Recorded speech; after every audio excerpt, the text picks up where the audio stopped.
మా YouTube channel. నా పేరు రాజు. నిన్న Pakistan India Asia cup group మ్యాచ్లో భారత చేతిలో పాకిస్తాన్ చిత్తు అయింది. War one side.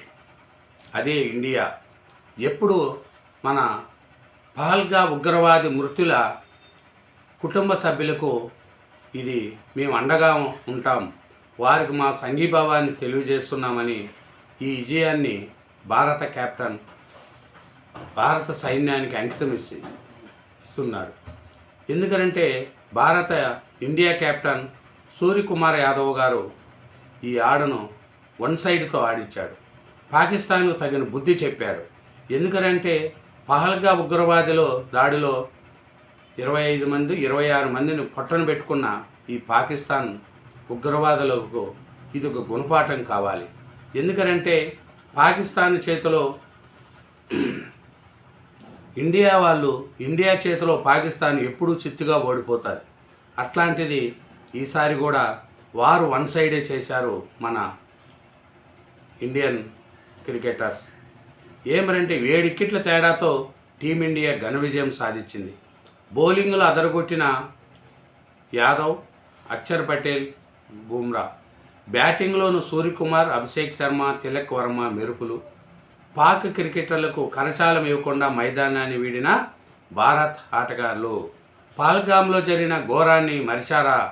ఆపరేషన్ సింధూర్కు అర్థం లేకుండా చేస్తారా? ఉగ్రదాడి నెత్తురు తడి ఆరకముందే శత్రు దేశంతో ఆటల పాకిస్తాన్తో మ్యాచ్ను బహిష్కరించాల్సిందే అంటూ దేశంలోని వివిధ వర్గాలు, ముఖ్యంగా పహల్గా ఉగ్రవాది బాధితుల కుటుంబాల నుంచి ఎదురైన విమర్శలు. ఒత్తిడుల మధ్య ఆసియా కప్ గ్రూప్ ఏ మ్యాచ్లో పాక్తో తలపడిన భారత క్రికెట్ జట్టు సత్తా సాటింది. బౌలింగు బ్యాటింగ్లోనూ సమిష్టిగా రాణించి పాక్ను చిత్తు చేసింది. చూడండి, యుద్ధరంగంలో కాక క్రికెట్ మైదానంలోనూ పాక్పై భారతదే పైచేయి అని నిరూపించింది. దుబాయ్ వేదిక ఆదివారం జరిగిన పోరులో పాక్ నిర్దేశించిన 128 పరుగుల లక్ష్యాన్ని 15.5 ఓవర్లలో ఛేదించింది. 131 పరుగులు చేసి 7 వికెట్ల తేడాతో ఘన విజయం సాధించిన ఇండియన్ క్రికెటర్స్. చూడండి, మన ఇండియా వాళ్ళు ఈ మ్యాచ్ పాకిస్తాన్తో ఆడొద్దని చెప్పారు. అయినా పాక్కు గుణపాఠం చెప్పాలనే ఉద్దేశంతో ఇండియా క్రికెటర్స్ మంచిగా ఆడారు. పాకిస్తాన్కి ఇది గుణపాఠం కావాలి. ఎందుకంటే పహల్గా ఉగ్రవాద దాడుల్లో ఎంతోమంది ప్రాణాలు కోల్పోయి చేశారు. ఆ కుటుంబాలు ఏమన్నాయంటే పాకిస్తాన్తో మ్యాచ్ ఆడద్దండి అని చెప్పారు. అయినా వాళ్ళకు గుణపాఠం చెప్పాలనే ఉద్దేశంతో పాక్ క్రికెటర్స్ను మన ఇండియా క్రికెటర్స్ మట్టి గరిపించారు. ఎందుకంటే ఎంతోమంది చూడండి, పహల్గాలో జరిగిన ఈ ఘోరాన్ని మరిచారా? ఆపరేషన్ సింధూర్కు అర్థం లేకుండా చేస్తారా అని ఉగ్రదాడి నెత్తురు తడి ఆరకముందే శత్రు దేశంతో ఆటలా పాకిస్తాన్తో మ్యాచ్ను బహిష్కరించాల్సిందే అంటూ దేశంలో కొన్ని వివిధ వర్గాలు చేసిన దాన్ని కూడా వాళ్ళకు తగినంగా వాళ్ళకు మంచిగా చెప్తూ పాకిస్తాన్ను ఒంటి చేత్తో ఓడించారు. అదే చిత్తుగా చేశారు పాకిస్తాన్ని. ఎందుకంటే వారు వన్ సైడ్ చేశారు మన ఇండియన్ క్రికెటర్స్. ఎందుకంటే దుబాయ్లో జరిగిన ఈ మ్యాచ్లో భారత్ ఆటగాళ్ళు ప్రదర్శించిన తీరు చూస్తే మనకు చాలా గర్వంగా అనిపిస్తుంది. ఎందుకంటే దేశమంతటా బాయ్కాట్ డిమాండ్ గట్టిగా వినిపిస్తున్న వేళ చిరకాల ప్రత్యర్థి పాకిస్తాన్ను టీమిండియా కోలుకోలేని దెబ్బ కొట్టింది. తమతో ఆట అంత సులువు కాదని చాటి చెప్తూ ఆసియా కప్లో పాక్పై విజయభేరి మోగించింది. టీమిండియా కోలుకోలేని దెబ్బ కొట్టింది. తమతో ఆట అంత సులువు కాదని చాటి చెప్తూ ఆసియా కప్లో పాక్పై విజయభేరి మోగించింది. చూడు, ఏమనంటే మనోళ్ళు ఎవరైనా సరే బ్యాటింగ్లోనూ అభిషేక్ మెరుపులు, ఇన్నింగ్స్కు సూర్యకుమార్, తిలక్ జత కలగడంతో పాక్ నిర్దేశించిన స్వల్ప స్కోరును భారత్ సులువుగా ఛేదించింది. పాక్ను కుమ్మేశారు. 7 వికెట్లతో టీమిండియా ఘన విజయం. చూడండి, మనోళ్ళు పాకిస్తాన్ కుమ్మేశారు. ఎందుకంటే పహల్గా ఉగ్రవాద దాడి ఇప్పటికీ మనం మర్చిపోలేకుండా మన వాళ్ళను పట్టణ పెట్టుకున్న వాళ్ళకు తగిన గుణపాఠం చెప్పారు. ఎందుకంటే ఎన్నో కుటుంబాలు చేశారు.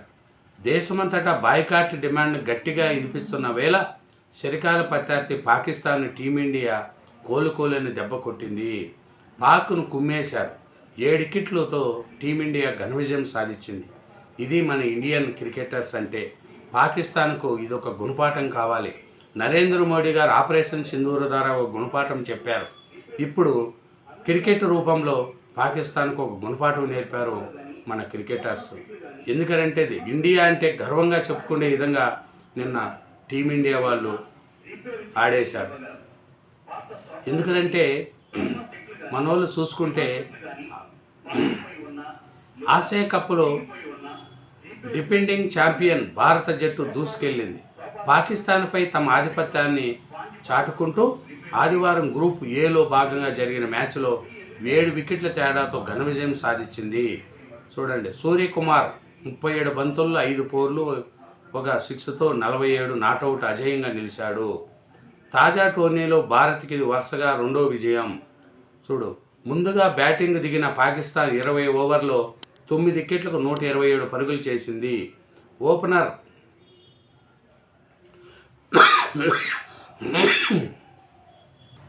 ఇది చూసుకుంటే పాకిస్తాన్ను కుమ్మేశారు మన వాళ్ళు. ఎందుకంటే 7 వికెట్ల తేడాతో టీమిండియా ఘనం సాధించింది.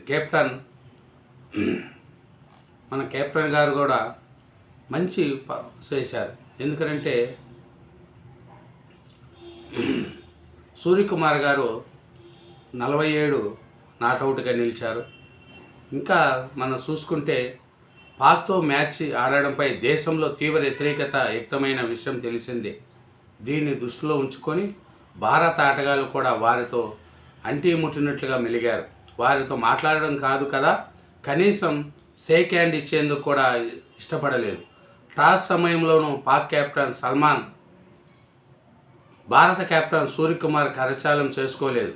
అలాగే సూర్య సిక్సర్తో మ్యాచ్ను ముగిసించాక పాక్ ప్లేయర్లను కలవకుండానే కలిసి చకచక వెళ్ళిపోయారు. అటు పాక్ ఆటగాళ్ళు భారత వైపు వచ్చిన భారత క్రికెటర్లు మాత్రం బయటికి రాలేదు. ఈ విషయంపై పాక్ కోచ్ కూడా అధికారులతో మాట్లాడుతూ అసహనం ప్రదర్శించడం కనిపించింది. స్వల్ప చేదును భారత్ మెరుపయోగంతో ఆరంభించడంతో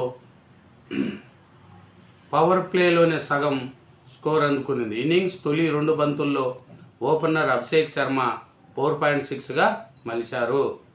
చూడండి, మన ఇండియా పాకిస్తాన్ను కుమ్మేసి 7 వికెట్ల తేడాతో టీమిండియా ఘన విజయం సాధించింది.